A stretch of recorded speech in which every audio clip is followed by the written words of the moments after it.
no deal, made it with no deal. I told all of my haters I'd make it with no deal. No deal, made it with no deal. I told all of my haters I'd make it with no deal. My name is Mitchell Bailey. I'm from Glace Bay, Nova Scotia, Canada, and I have been writing and recording since I was 14, 15, so 22 now. So I started putting out music in 2013. I've always been a fan of hip-hop and just music in general, and just finding a way to express myself creatively. So I was listening to a lot of music at the time, a lot of hip-hop, and that was the closest creative outlet for myself. And once I started writing my first song, I just kept writing for a whole year, and then started recording. I bought a USB mic, started putting stuff out, positive reception. Yeah, and here we are. All of these newspaper articles and different documentation on my wall of the journey along the way up to this point.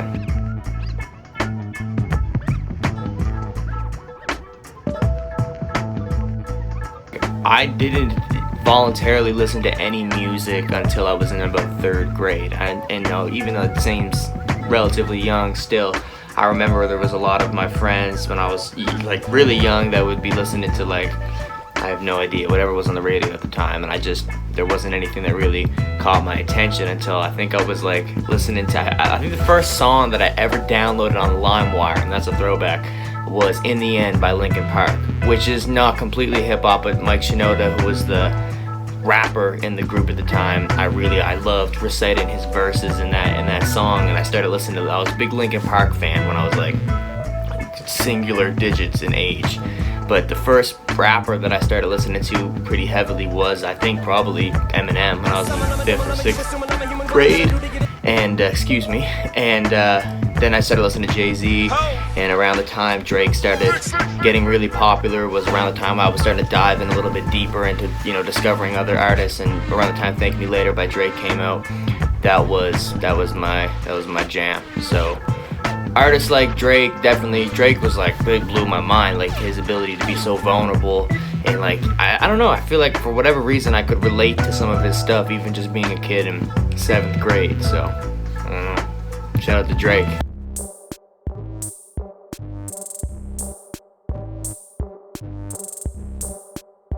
When did I first know? I think the thing is with me is I was really conscious of how people would receive me as an artist the first time I put out my first song, which was in 10th grade.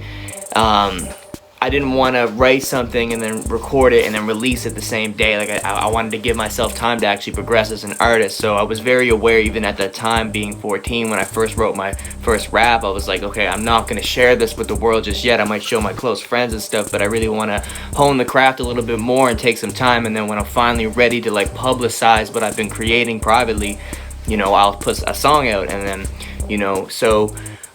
but I spent that time and I put in that first year of just, writing and finding instrumentals on YouTube and writing to them, and then getting better progressively over time, and then eventually, buying a microphone and plugging it into my laptop and experimenting with how my voice was sounding and actually being able to listen to it. And I fell in love with that process. And then, a guy that I went to school with, he had a whole like home studio set up at his house, and I started recording there and then started putting them out on YouTube. But as soon as I put out my first song, I was confident that people were going to like it because I listened to so much music in the first place, even at that point in my life, that I knew what was good and what was bad. So I didn't want to put anything out until I knew it was actually like listenable and people could put it on and enjoy listening to it, and not just put it on and be like, oh, I know this guy's in my math class or whatever. Like I wanted them to actually like it.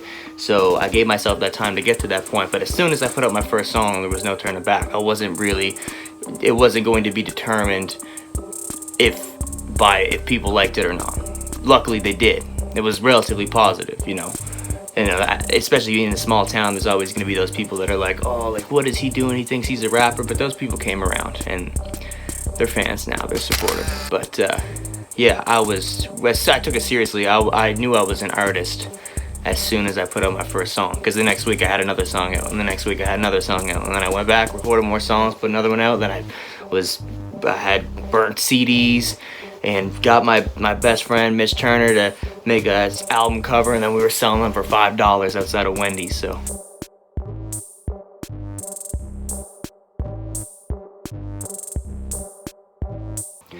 this was still when it was not publicly known to people I went to school with that I was going to be, become a rapper and start releasing music. But a guy that I went to school with at the time, he had a USB mic, and I went over his house on a Saturday, and I think we recorded like 5 songs.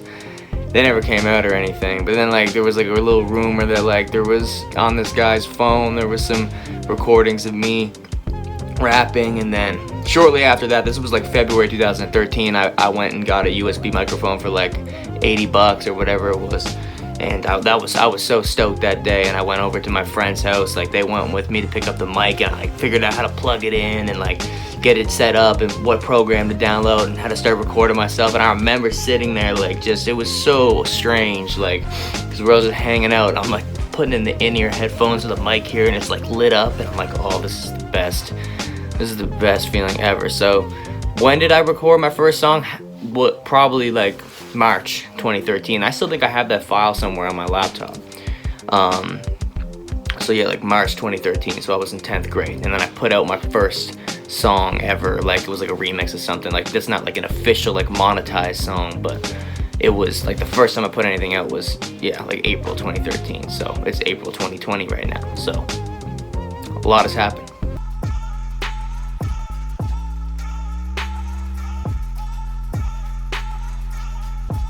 Positively, I think. My friends, my close friends, already knew that I was going to start recording. I was trying to make a group, actually. I didn't want to put out music as a solo artist when I first was deciding to become an artist. I wanted to have a group with me, and I was, getting my friends to record verses, and they were writing stuff. They were good, man.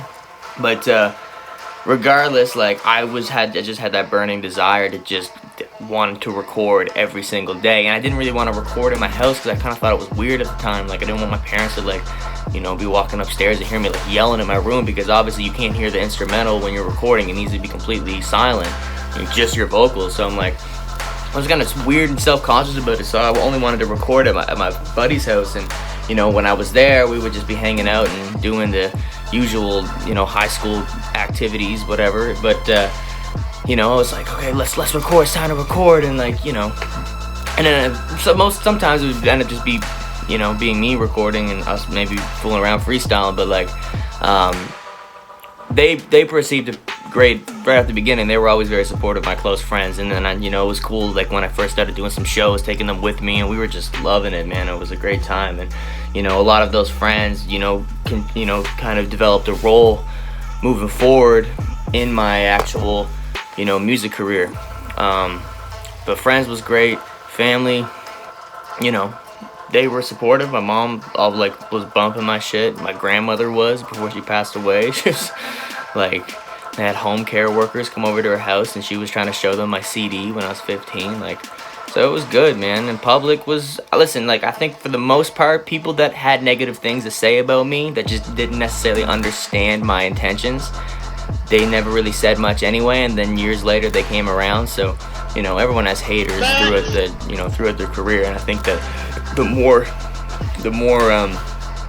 success you achieve, you're always going to have more people that are skeptical of it. But I've always did a pretty good job, I think, communicating my intentions and addressing certain things that people might question. So yeah, it was positive. My first song received by family, friends, and public. I think, long story short, positive. And that definitely gave me some momentum to keep going. But I think I would have kept going no matter what, until the overall reception was positive.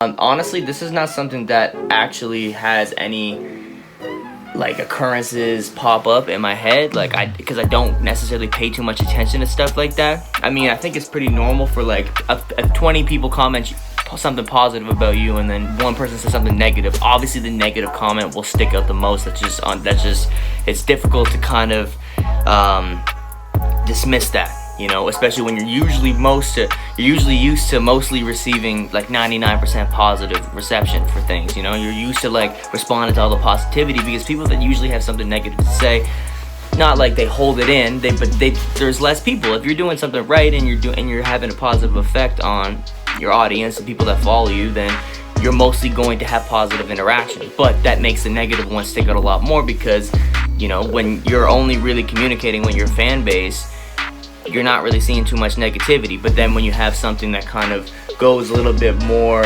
in the direction of getting reception from the broader audience, like the broader public, you're gonna see some negativity. And for me, most of the time, negativity wasn't something that I would respond to anyway. I think I've studied other artists and how they moved with negativity. I think Drake is a great example. He's just not somebody who responds directly and communicates out of just, you know, he doesn't really communicate on Twitter or on Instagram or respond to comments. He'd rather take and address things when he's recording his music, and that's kind of how I always took an approach to people, you know, doubting me or saying, oh, this isn't realistic, or like, why don't you go do this and all that stuff. Like, that stuff always aggravated me, because I'm a firm believer that anything is possible, because, you know, you just gotta put enough work into it. And a lot of people don't understand, like, they never did that themselves, so that's obviously why they would be skeptical of you being able to achieve it, because they don't have the discipline and the passion to, you know, go all in and chase something that they really wanted to chase. So they had to settle for something that, you know, that you know, pays the bills or whatever, and that's fine. But it's like, if they didn't give themselves the time to go after that thing that maybe seemed a little bit difficult, unrealistic to achieve, then, you know, they're gonna have a bad taste in their mouth when they see someone else actually putting in the work and doing that. They think that that person's not going to do that because they could. So I've always kind of had an understanding of if somebody would doubt me, or why that reason for doubting me would be. And, you know, even though it might aggravate you at first and you might get in a little back and forth with them, you gotta realize, you know, this is why they're saying that. And know that it doesn't define you by any means. So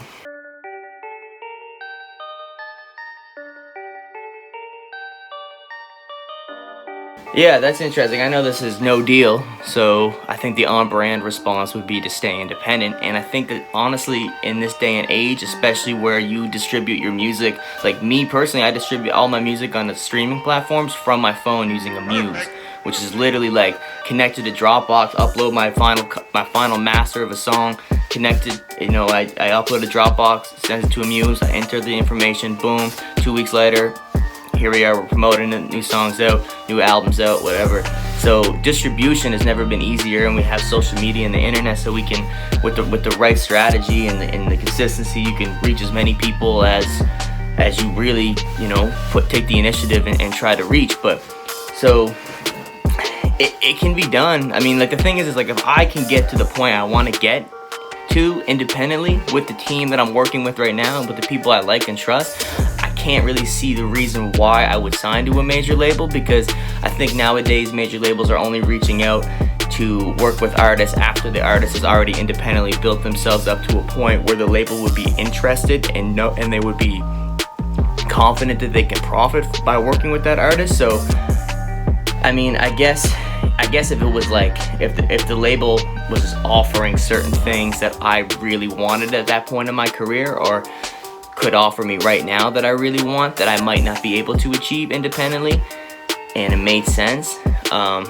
then yeah, I think that it just depends. It's subjective, you know. I don't think that one, like, people have such a misconstrued ideology of what a label is. I think, like, they think it's just all one thing, and they just control you, and they tell you what songs to make, and you can't put music out because you see these horror stories that other artists post about. But there's a lot of artists that don't say anything negative about labels too, that seem to be getting everything they want and having success, and they're fine, you know. So I think it just depends on, hypothetically in this situation, what that label is offering to bring to the table, and if it's not you know, taking too high of a percentage out of what I would be making. Like, it needs to make sense. Like, you know, do you want 70% of of something that is greater than your current 100%, you know, if it comes down to money. And then you also get to work with certain artists and people and get different accolades and opportunities that you wouldn't maybe have gotten independently. But if it's possible to achieve all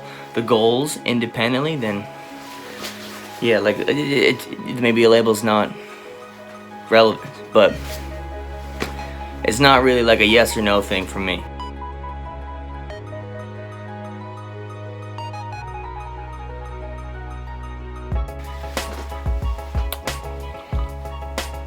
I'm weird, man. I have no regrets.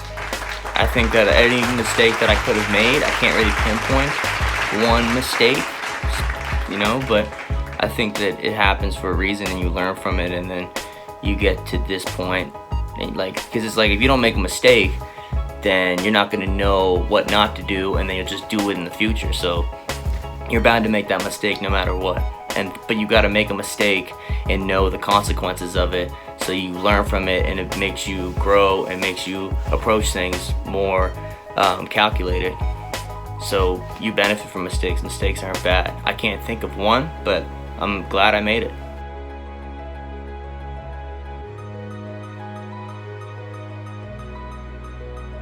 Practical advice? I don't know if it's advice that I received directly. I'm sure I've gotten great advice. People tell me don't stop, and it's like, oh, when I hear that, I'm like, yeah, like, you know that I'm gonna take it where I want to take it, you know, because of my work ethic and my ability and my self-belief and you know how passionate I am about this, that it's going to get there. You know, it's going to get to that point when people say no matter what you do, don't stop. It's like, no, just keep going, because it's going there. And I love getting that same belief I have from other people, whether these are people that are on my team, or just people that have been following me for years, or people that come across my music and they're like, man, like, how have I just heard of you now? You know, I like that kind of stuff. But like, I think that something that I've recently thought about more, and it's kind of strange because I've been thinking about this during the COVID stuff, but it's like, from a pretty successful artist from where I'm from, Nova Scotia. I was watching an interview and he said that like the thing that he would recommend to artists to do is just tour, just non-stop. And that means it's like booking as many shows as you can book all over the place, whether it's like start where you get most of your following, and then, you know, bring those people in, but also like maybe collaborate with other artists and, you know, open up for them in their city and stuff, and just keep going. Even if you just break even, you might lose some money, but then you come back and do it again, because there was people that came out to those shows the last time and now they're buying tickets and they're paying money at the door to come see you. So then you get a little bit more money, and then they tell their friends and they bring a friend and you come around next time. So I think one of my main objectives when this is all over, this COVID stuff ends, and I have done tours and stuff in the past, but like to keep going, keep touring, like as soon as it's over, like just book as many shows as I possibly can and expand the distance of where I go, and keep expanding that distance and keep doing those shows, come back, plan it again, more music, boom, and just in that cycle. Like shows and performing is so important, because that's the best way to introduce yourself to new fans, because boom, they're right there watching you perform. It's a little bit more personable.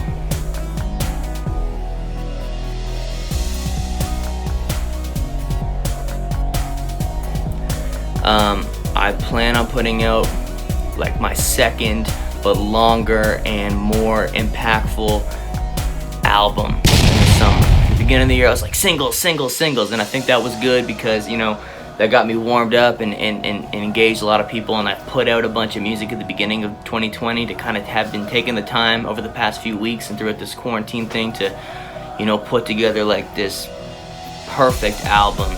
So that's what I'm working on right now. So I'm going to be releasing an album in the summer, and I want to tour my whole country, Canada. When I get back down to Dallas, of course, do the next No Deal event, and you know, do some more shows in the States. I have certain different streaming numbers and followers and all, you know, analytical stuff that I want to achieve, and I don't know, it's unpredictable, man. That's what makes this fun. So my career goal in the next year is to, you know, everything to progressively keep going up, man. Sell more merch, sell more tickets to shows, you know, increase streaming numbers, travel more, become more of a household name throughout Canada and throughout online hip-hop in general. Blow up.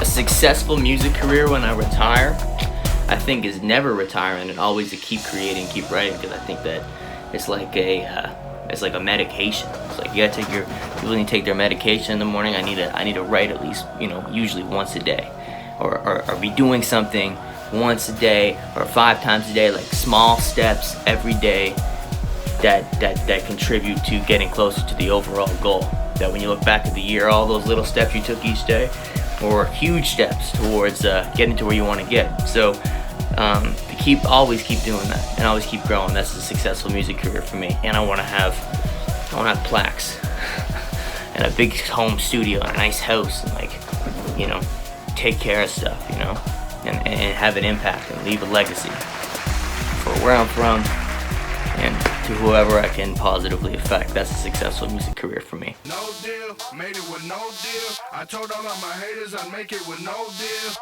No deal, made it with no deal. I told all of my haters I'd make it with no deal.